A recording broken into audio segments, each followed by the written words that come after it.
Most of today's witnesses called by the state have been a part of the double murder case since the beginning. The case of Abby Williams and Libby German made national headlines in 2017 when the girls were slain here in Delphi. It wasn't until 2022 when Richard Allen was arrested for the crime. The first witness was longtime Delphi local Kathy Shank, who stepped up as a volunteer when the girls died. Shank ultimately organized files and typed up reports into a database for the investigation. She said on the stand that the last time she checked, the case had around 14,000 tips. During Shank's testimony, Allen, who was in the courtroom, was taking many notes and talking with his attorneys. Department of Natural Resources Captain Daniel Doolin took the original 2017 statement from Allen.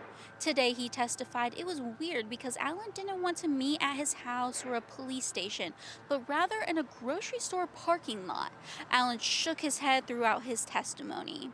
Allen did say in this statement to Captain Doolin that he was on the trail the day the girls were killed between 1:30 and 3:30, and he was wearing a blue or black jacket and blue jeans. Investigator Steve Mullen went back on the stand today to tell the jury more about Allen's 2016 Ford Focus and how he believes it was caught on surveillance footage on the day of the murders. The defense asked questions about what evidence investigator Mullen had that this Ford Focus was Allen's. The cameras did not catch a license plate or the driver. During Carroll County Sheriff Tony Lidgett's testimony, we watched an enhanced version of the bridge guy video that we have already seen in court. In this version, Sheriff Lidgett said he believes Abby says, "Is he right here?" and "Don't leave me up here," and the last two witnesses of the day were a part of the search of Allen's house.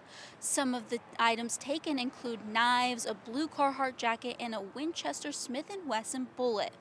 Lieutenant Jerry Holman of the Indiana State Police sat with Allen while his house was searched. The lieutenant said on the stand that Allen said, "It doesn't matter, it's over," twice during the search. Hannah Grace, Star City News, Delphi.